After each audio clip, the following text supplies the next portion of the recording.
بسم اللہ الرحمن الرحیم۔ السلام علیکم۔ مہم کہانی میں خوش آمدید۔ ریڈرز، آپ سب کیسے ہیں؟ ریڈرز، اگر آپ کو کہانی اچھی لگے تو پلیز لائک کر دیا کیجیے، اور اگر آپ نئے ہیں تو چینل کو سبسکرائب کر دیا کیجیے، اور کمنٹ کر کے ضرور بتایا کریں آپ کو کہانی کیسی لگے۔ چلتے ہیں کہانی کی طرف۔ امید حسن کے نزدیک آنے پر وہ کسی قدر تلخی سے بولا تھا۔ امید حسن نے اس تلخی کو اپنی نادانی کے باعث محسوس نہیں کیا، البتہ اس کی غلط فہمی کو ضرور دور کر دیا تھا۔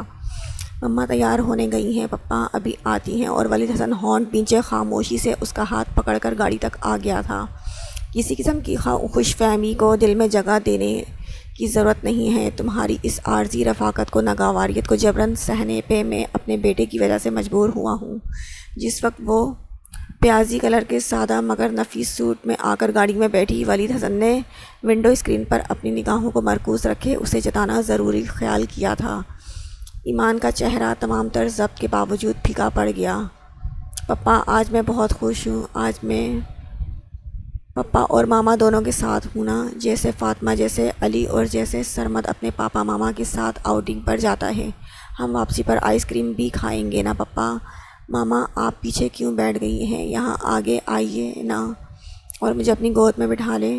امید حسن نے چہک کر کہتے ہوئے ایک نئی فرمائش کر دی۔ اس کے معصوم چہرے پر ایسی طمانینت اور آسودگی تھی کہ ولید حسن چاہنے کے باوجود اسے کسی بات پر ٹوک نہ پایا۔ سردی بہت ہے سویٹ ہارٹ، آئس کریم کھانے سے گلا خراب ہو جاتا ہے۔ ہم آپ کو ڈھیر ساری چاکلیٹ لائیں گے، ٹھیک ہے؟ ولید حسن نے اس کے اہم فرمائش سے دھیان ہٹانے کی غرض سے بات پلٹ دی، مگر وہ بھی اسی کا بیٹا تھا جو اس کی اگلی بات پر ثابت ہو گیا۔ فائن پپا، میں آئس کریم نہیں کھاتا، مگر گاڑی تو روکے نا تاکہ ماما یہاں آ کر بیٹھ سکیں۔ ولید حسن دل میں بل کھا کر رہ گیا، مگر چہرے پر کوئی تاثر نہیں آنے دیا تھا اور گاڑی روک دی۔ چلے نا، یہاں آئیں۔ امید حسن کی فرمائش پر ایمان نے ہارن پیچ کر اسے دیکھا، پھر سر کو نفی میں جنبش دے کر بولی تھی، امید بیٹا یہاں ریلیکس ہیں، آپ ضد مت کرو۔ مگر ماما، مجھے اچھا لگے گا اگر آپ ہمارے ساتھ بیٹھو گی۔ امید حسن نے ضد کی تھی، مگر ایمان کا اس کے اتنے ماننے کا کوئی ارادہ نہیں تھا۔ وہ تو اس لمحے کو پچھتا رہی تھی جب امید حسن کے کہنے پر آنے کا فیصلہ کیا تھا۔ میں آپ کے ساتھ ہوں، ڈونٹ وری، لیکن وہاں نہیں، یہاں۔ امید حسن کے انداز میں ہٹ دھرمی تھی۔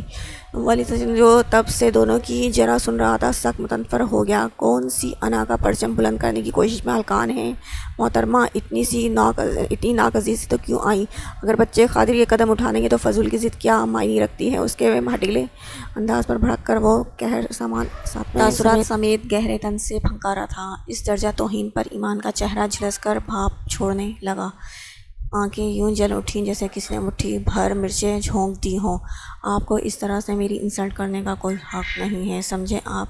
بھینچے ہوئے لہجے میں وہ تنگ کر بولی تھی۔ ولید کے چہرے پر زہر سے بجھی مسکان پھیل گئی۔ میں جانتا ہوں آپ نے کسی قسم کے بھی حقوق مجھے نہیں دیے۔ اس کے اندر کی کھولن بہت سرعت سے باہر آئی تھی، اور اسی حساب سے ایمان کی اذیت میں اضافہ ہوا تھا۔ اس کے باوجود آپ ہر قسم کے حق استعمال کرتے رہے۔ وائے، وہ غم و غصے سے جیسے پاگل ہو گئی تھی۔ میں کب کا لعنت بھیج چکا ہوں تم پر۔ کھولتے اعصاب پر قابو پا کر اب وہ بہت تصدیق آمیز انداز میں گویا ہوا تھا، اور گویا ایمان کو سرتاپا سلگا گیا۔ تو پھر چھوڑ کیوں نہیں دیتے مجھے؟ کیوں اپنے ساتھ لٹکا کر رکھا ہے؟ اگر اتنی ہی نفرت ہے مجھ سے تو؟ وہ جیسے بس سے باہر ہونے لگی۔ چھوڑ دوں تاکہ تم اپنی مرضی سے گلچھریں اڑاتی پھرو؟ میں تمہاری اس مکروہ خواہش کو کبھی پورا نہیں ہونے دوں گا۔ ولید کا اشتعال عروج پر جا پہنچا۔ ایمان کو لگا تھا کسی نے یک لخت اس کے وجود کو کسی تیز دھار آلے سے دو ٹکڑوں میں تبدیل کر دیا ہو۔ 6 سال بعد بھی اس پر وہی الزام بدستور تھا۔ وہ مر کیوں نہیں جاتی؟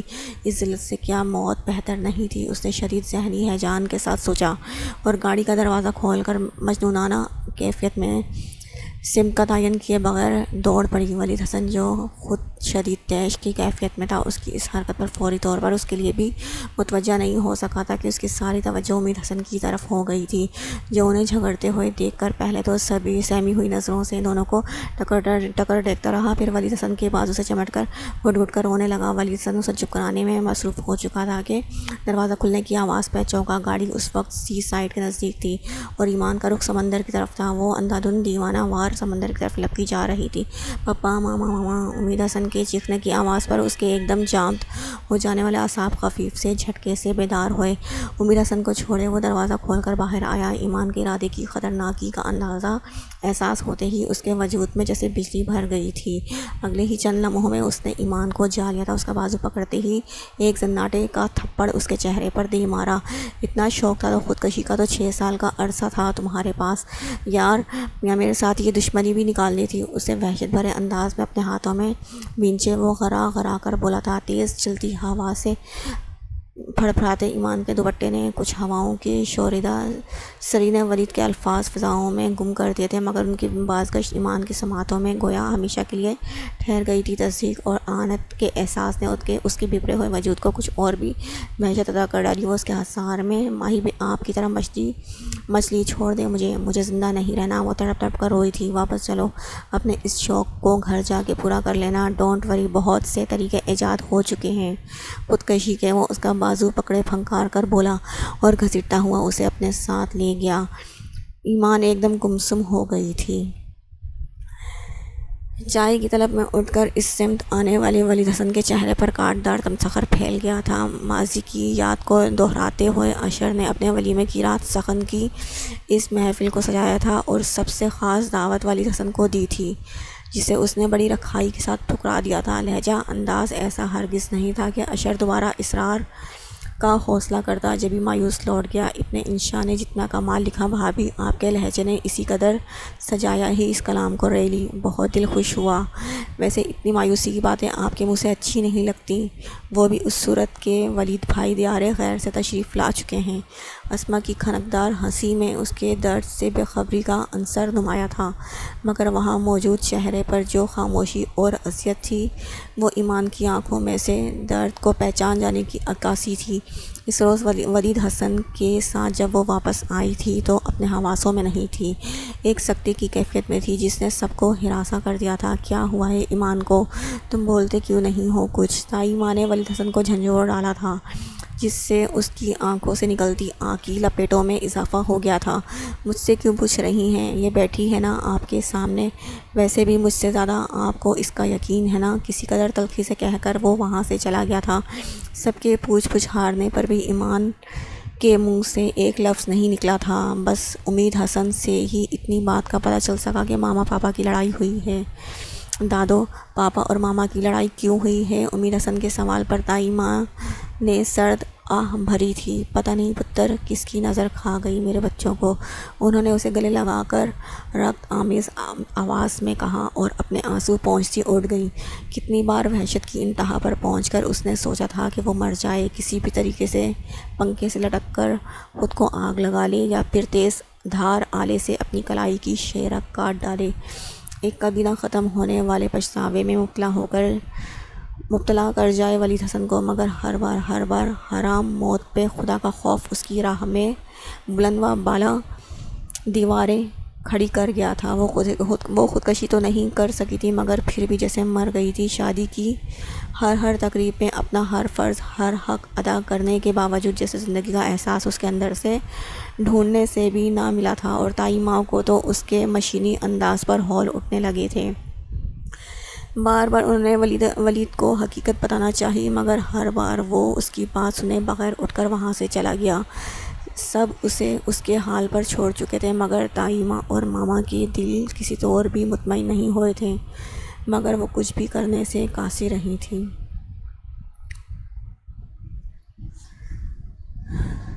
ہاں سنو دوستو، جو بھی دنیا کہے اس کو پرکھے بنا نہ مان لینا نہیں۔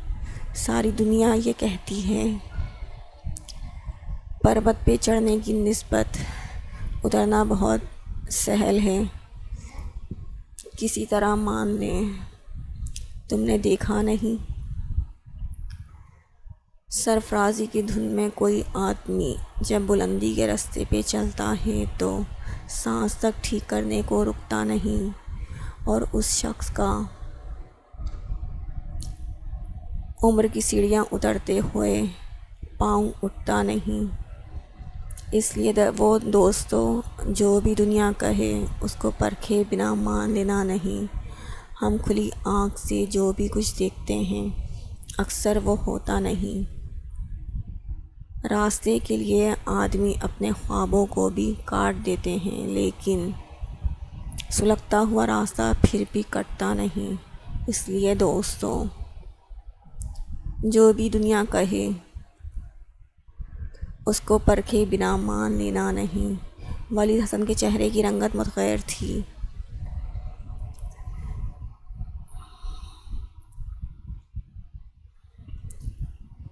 پیشانی پہ عرق ندامت جھلملائی تھی۔ اس کی ساکن آنکھیں اس کھلے ہوئے خط سے لپٹی تھیں جو کاغذ کا ایک ٹکڑا ہی تھا، مگر اس کی نگاہوں کے سامنے تنے پردے کھینچ لے گیا تھا۔ حقیقت روز روشن کی طرح عیاں تھی۔ ذرا سی سوجھ بوجھ، ذرا سی سمجھداری سے کام لیا تو گتھی سے گتھیاں سلجھتی چلی گئی تھیں۔ وہ جو سب کچھ اسے بتانا چاہتا تھا مگر وہ سننے سے انکاری ہو گیا تھا۔ کتنا شدت پسند تھا وہ، کتنا بدگمان اور فیصلے میں جلدی برتنے والا۔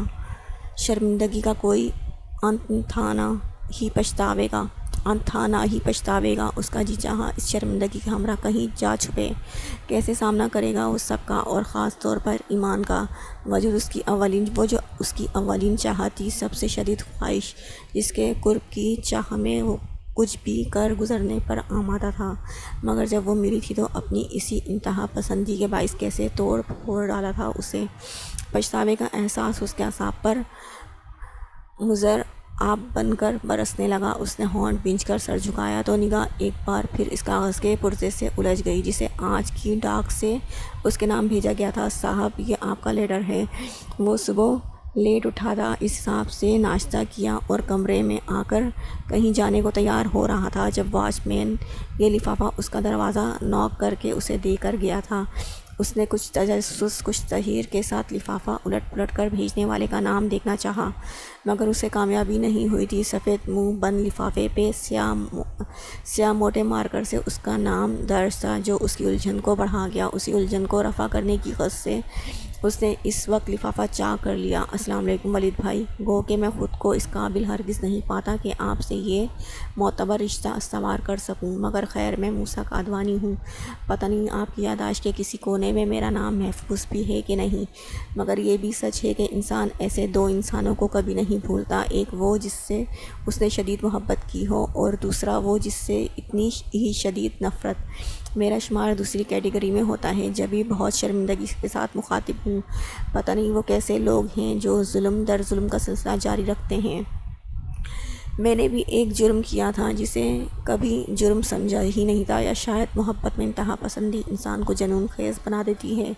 مجھے بھی اپنے لالا، اپنے بھائی سے بہت محبت تھی، اور لالا جنہیں میں نے ہوش سنبھالنے کے بعد سے اداس اور زندگی کے سب حسین رنگوں سے ہمیشہ دور پایا تھا، مگر جب وہ ایمان سے ملے تو مجھے لگا وہ پھر سے زندگی کی طرف لوٹ آئے ہیں۔